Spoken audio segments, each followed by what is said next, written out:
Pasanglah telingamu, hai langit, aku mau berbicara, dan baiklah bumi mendengarkan ucapan mulutku.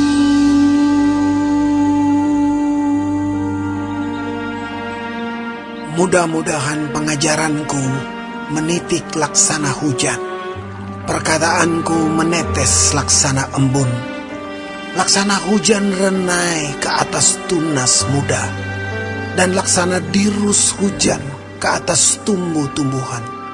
Sebab nama Tuhan akan kuserukan. Berilah hormat kepada Allah kita. Gunung batu yang pekerjaannya sempurna, karena segala jalannya adil. Allah yang setia, dengan tiada kecurangan, adil dan benar Dia. Berlaku busuk terhadap Dia mereka yang bukan lagi anak-anaknya, yang merupakan noda, suatu angkatan yang bengkok dan belat-belit. Demikianlah engkau mengadakan pembalasan terhadap Tuhan, hai bangsa yang bebal dan tidak bijaksana. Bukankah Ia Bapamu yang menciptakan engkau, yang menjadikan dan menegakkan engkau? Ingatlah kepada zaman dahulu kala. Perhatikanlah tahun-tahun keturunan yang lalu. Tanyakanlah kepada ayahmu, maka ia memberitahukannya kepadamu. Kepada para tua-tuamu, maka mereka mengatakannya kepadamu. Ketika Sang Maha Tinggi membagi-bagikan milik pusaka kepada bangsa-bangsa, ketika Ia memisah-misah anak-anak manusia, maka Ia menetapkan wilayah bangsa-bangsa menurut bilangan anak-anak Israel. Tetapi bagian Tuhan ialah umat-Nya.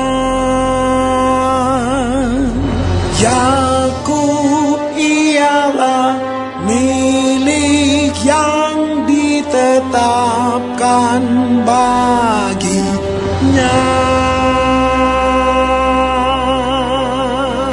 Didapatinya dia di suatu negeri, di padang gurun, di tengah-tengah ketandusan dan auman padang belantara. Dikelilinginya dia dan diawasinya, dijaganya sebagai biji matanya. Laksana Raja Wali menggoyang bangkitkan isi sarangnya, melayang-layang di atas anak-anaknya, mengembangkan sayapnya, menampung seekor dan mendukungnya di atas kepaknya. Demikianlah Tuhan sendiri menuntun dia, dan tidak ada Allah asing menyertai dia. Dibuatnya dia berkendaraan mengatasi bukit-bukit di bumi, dan memakan hasil dari ladang. Dibuatnya dia mengisap madu dari bukit batu, dan minyak dari gunung batu yang keras. Dadih dari lembu sapi, dan susu kambing domba, dengan lemak anak-anak domba, dan domba-domba jantan dari Basan, dan kambing-kambing jantan, dengan gandum yang terbaik, juga darah buah anggur yang berbuih engkau minum. Lalu menjadi gemuklah Yesyurun dan menendang ke belakang. Bertambah gemuk engkau, gendut dan tambun, dan ia meninggalkan Allah yang telah menjadikan dia. Ia memandang rendah gunung batu keselamatannya. Mereka membangkitkan cemburunya dengan Allah asing. Mereka menimbulkan sakit hatinya dengan dewa kekejian. Mereka mempersembahkan korban kepada roh-roh jahat yang bukan Allah, kepada Allah yang tidak mereka kenal, Allah baru yang belum lama timbul, yang kepadanya nenek moyangmu tidak gentar. Gunung batu yang memperanakan engkau telah kau lalaikan, dan telah kau lupakan Allah yang melahirkan engkau. Ketika Tuhan melihat hal itu, maka ia menolak mereka, karena ia sakit hati oleh anak-anaknya lelaki dan perempuan. Ia berfirman, aku hendak menyembunyikan wajahku terhadap mereka, dan melihat bagaimana kesudahan mereka. Sebab mereka itu suatu angkatan yang bengkok, anak-anak yang tidak mempunyai kesetiaan. Mereka membangkitkan cemburuku dengan yang bukan Allah. Mereka menimbulkan sakit hatiku dengan berhala mereka.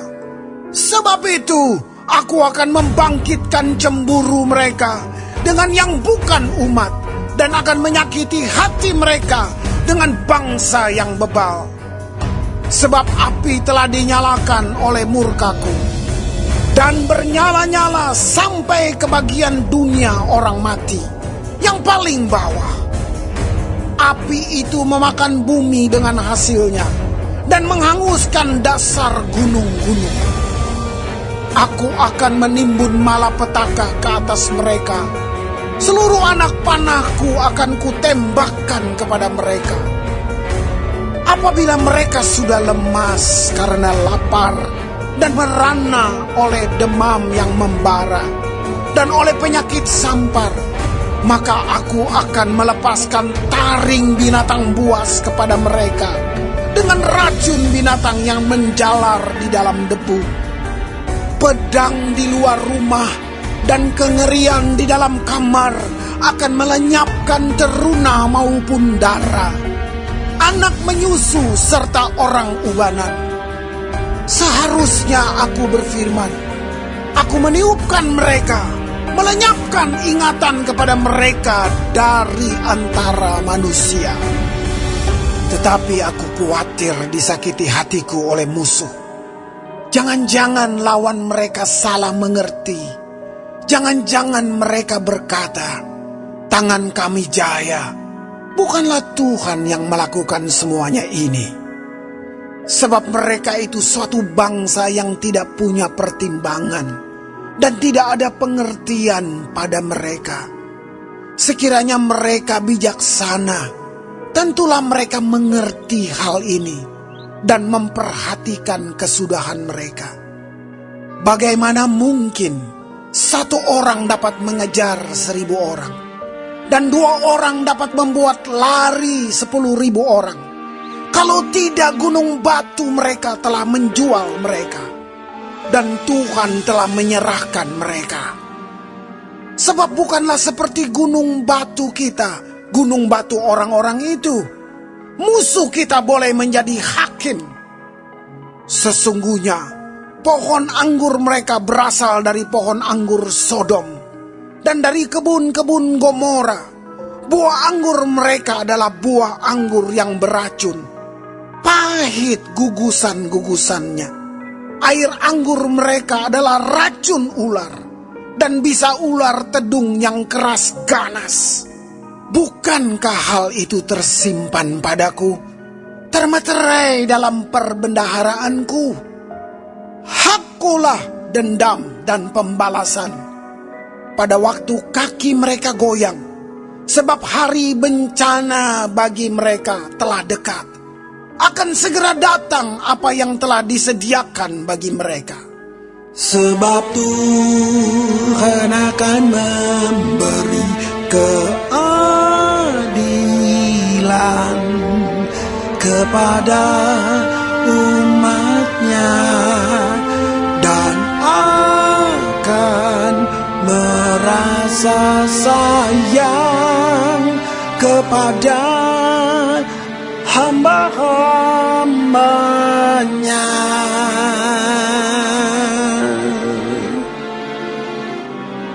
Apabila dilihatnya bahwa kekuatan mereka sudah lenyap, dan baik hamba maupun orang merdeka sudah tiada. Maka ia akan berfirman, di manakah Allah mereka, gunung batu tempat mereka berlindung, yang memakan lemak dari korban sembelihan mereka, meminum anggur dari korban curahan mereka? Biarlah mereka bangkit untuk menolong kamu, sehingga kamu mendapat perlindungan. Lihatlah sekarang bahwa akulah Dia, tidak ada Allah kecuali Aku. Akulah yang mematikan dan yang menghidupkan. Aku telah meremukan, tetapi akulah yang menyembuhkan. Dan seorang pun tidak ada yang dapat melepaskan dari tanganku. Sesungguhnya aku mengangkat tanganku ke langit dan berfirman, demi Aku yang hidup selama-lamanya, apabila aku mengasah pedangku yang berkilat-kilat dan tanganku memegang penghukuman, maka aku membalas dendam kepada lawanku dan mengadakan pembalasan kepada yang membenci aku. Aku akan memabukkan anak panahku dengan darah, dan pedangku akan memakan daging, darah orang-orang yang mati tertikam dan orang-orang yang tertawan, dari kepala-kepala musuh yang berambut panjang.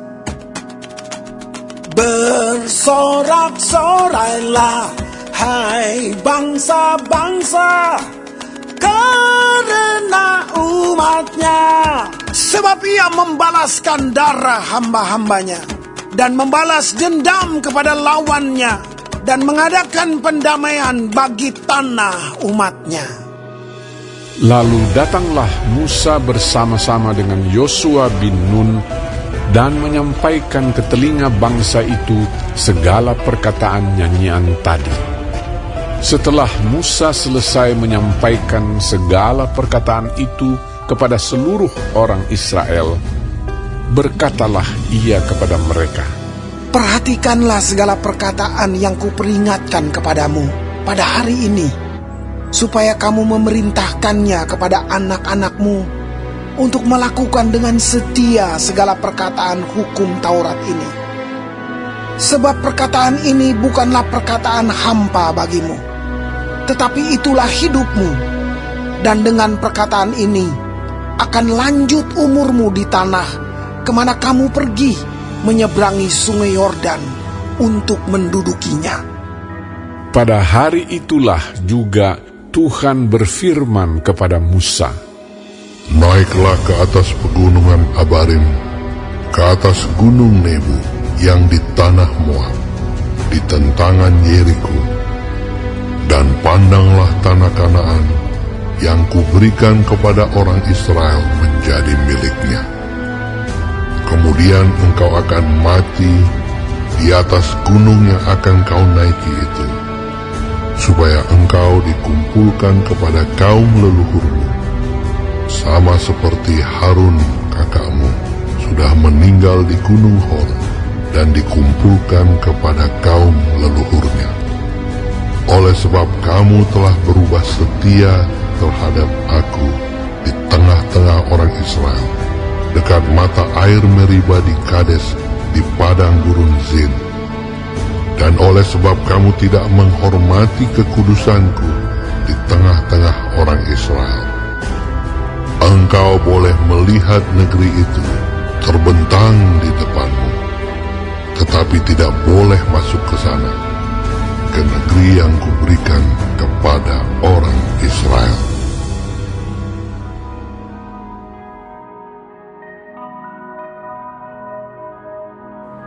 inilah berkat yang diberikan Musa, abdi Allah itu, kepada orang Israel sebelum ia mati. Berkatalah ia, Tuhan datang dari Sinai dan terbit kepada mereka dari Seir. Ia tampak bersinar dari pegunungan Paran dan datang dari tengah-tengah puluhan ribu orang yang kudus. Di sebelah kanannya tampak kepada mereka api yang menyala. Sungguh ia mengasihi umatnya, semua orangnya yang kudus. Di dalam tanganmu-lah mereka, pada kakimu-lah mereka duduk, menangkap sesuatu dari firman-Mu. Musa telah memerintahkan hukum Taurat kepada kita, suatu milik bagi jemaah Yakub. Ia menjadi raja di Yeshurun. Ketika kepala-kepala bangsa datang berkumpul, yakni segala suku Israel bersama-sama, biarlah Ruben hidup dan jangan mati, tetapi biarlah orang-orangnya sedikit jumlahnya. Dan inilah tentang Yehuda, katanya. Dengarlah ya Tuhan suara Yehuda, dan bawalah dia kepada bangsanya. Berjuanglah baginya dengan tanganmu, dan jadilah engkau penolongnya melawan musuhnya. Tentang Lewi ia berkata, Biarlah Tumim dan Urimmu menjadi kepunyaan orang yang kau kasihi, yang telah kau coba di masa, dengan siapa engkau berbantah dekat mata air Meriba, yang berkata tentang ayahnya dan tentang ibunya, aku tidak mengindahkan mereka. Ia yang tidak mau kenal saudara-saudaranya, dan acuh tak acuh terhadap anak-anaknya. Sebab orang-orang Lewi itu berpegang pada firman-Mu dan menjaga perjanjian-Mu. Mereka mengajarkan peraturan-peraturan-Mu kepada Yakub, hukum-Mu kepada Israel. Mereka menaruh ukupan wangi-wangian di depan-Mu, dan korban yang terbakar seluruhnya di atas mezbah-Mu. Berkatilah ya Tuhan kekuatannya, dan berkenanlah kepada pekerjaannya. Remukanlah pinggang orang yang melawan dia dan yang membenci dia, sehingga mereka tidak dapat bangkit.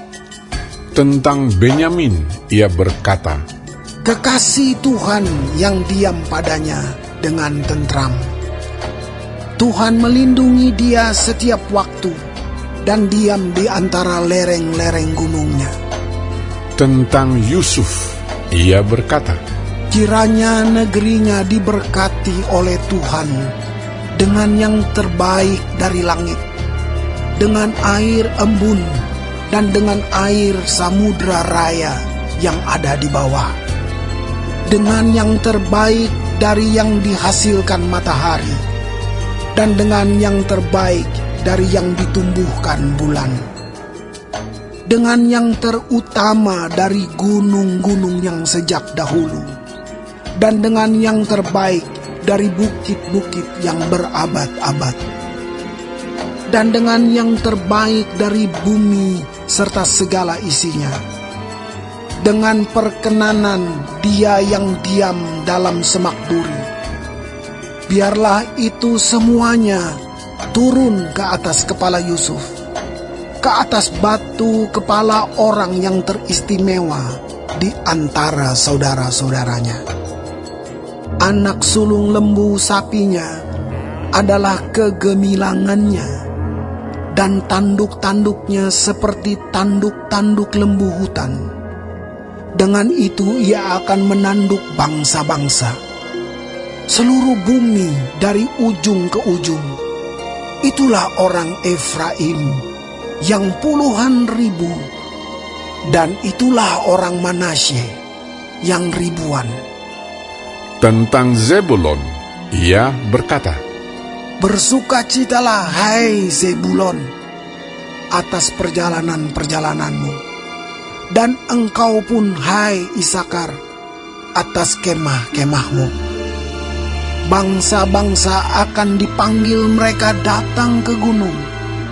Di sanalah mereka akan mempersembahkan korban sembelihan yang benar. sebab mereka akan mengisap kelimpahan laut dan harta yang terpendam di dalam pasir. Tentang Gad, ia berkata, Terpujilah Dia yang memberi kelapangan kepada Gad. Seperti singa betina ia diam dan menerkam lengan, bahkan batu kepala. Ia memilih bagian yang terutama, sebab di sanalah tersimpan bagian panglima. Ia datang kepada para kepala bangsa itu.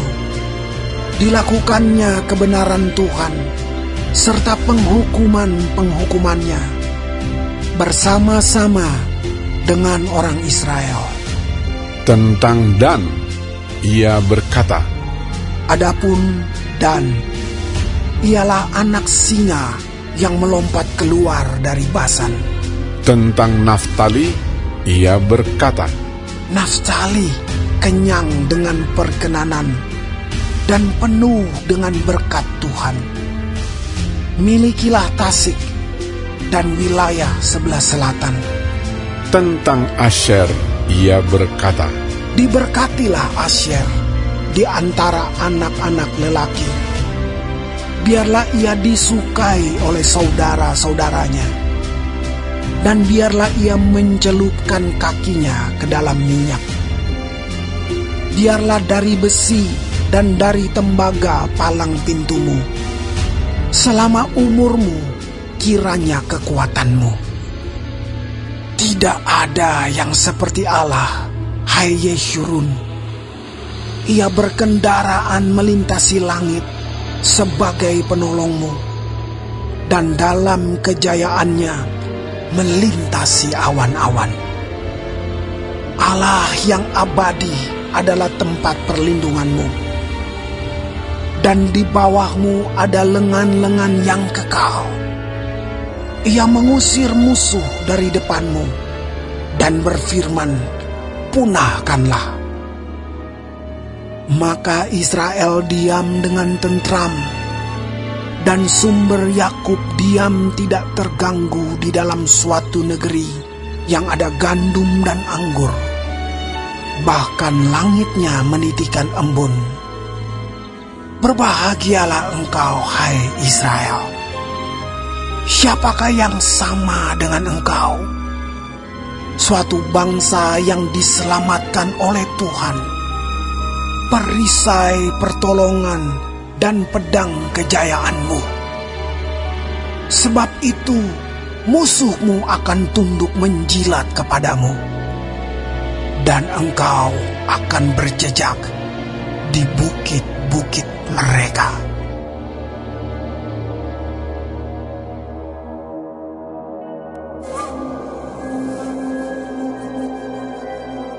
Kemudian naiklah Musa dari dataran Moab ke atas gunung Nebo, yakni ke atas puncak Pisga yang di tentangan Yeriko.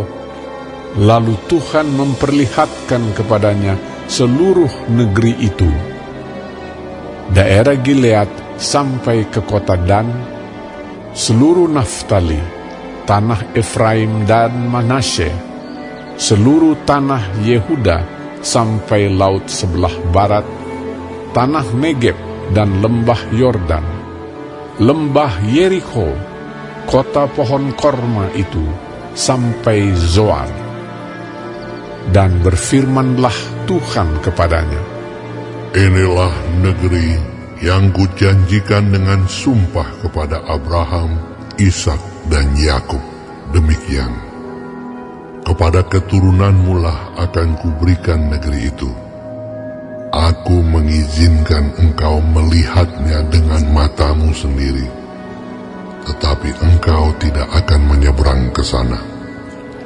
Lalu matilah Musa, hamba Tuhan itu, di sana di tanah Moab, sesuai dengan firman Tuhan. Dan dikuburkannyalah dia di suatu lembah di tanah Moab, di tentangan Bet Peor, dan tidak ada orang yang tahu kuburnya sampai hari ini. Musa berumur 120 tahun ketika ia mati. Matanya belum kabur dan kekuatannya belum hilang. Orang Israel menangisi Musa di dataran Moab 30 hari lamanya. Maka berakhirlah hari-hari tangis perkabungan karena Musa itu. Dan Yosua bin Nun penuh dengan roh kebijaksanaan, sebab Musa telah meletakkan tangannya ke atasnya. Sebab itu orang Israel mendengarkan dia dan melakukan seperti yang diperintahkan Tuhan kepada Musa. Seperti Musa yang dikenal Tuhan dengan berhadapan muka, tidak ada lagi nabi yang bangkit di antara orang Israel dalam hal segala tanda dan mujizat yang dilakukannya atas perintah Tuhan di tanah Mesir terhadap Firaun dan terhadap semua pegawainya dan seluruh negerinya, dan dalam hal segala perbuatan kekuasaan dan segala kedahsyatan yang besar yang dilakukan Musa di depan seluruh orang Israel.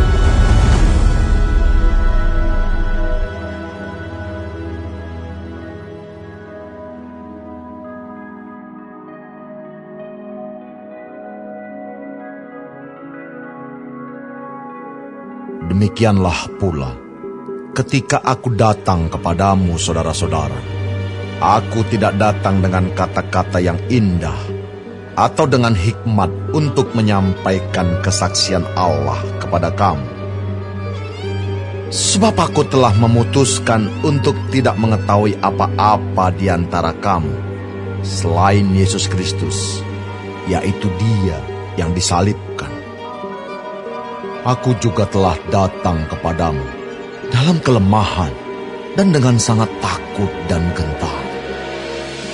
Baik perkataanku maupun pemberitaanku tidak kusampaikan dengan kata-kata hikmat yang meyakinkan, tetapi dengan keyakinan akan kekuatan roh, supaya iman kamu jangan bergantung pada hikmat manusia, tetapi pada kekuatan Allah.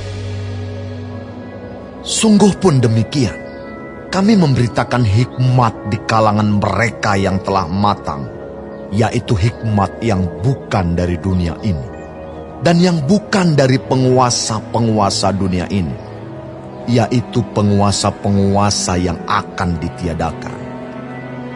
Tetapi yang kami beritakan ialah hikmat Allah yang tersembunyi dan rahasia, yang sebelum dunia dijadikan telah disediakan Allah bagi kemuliaan kita.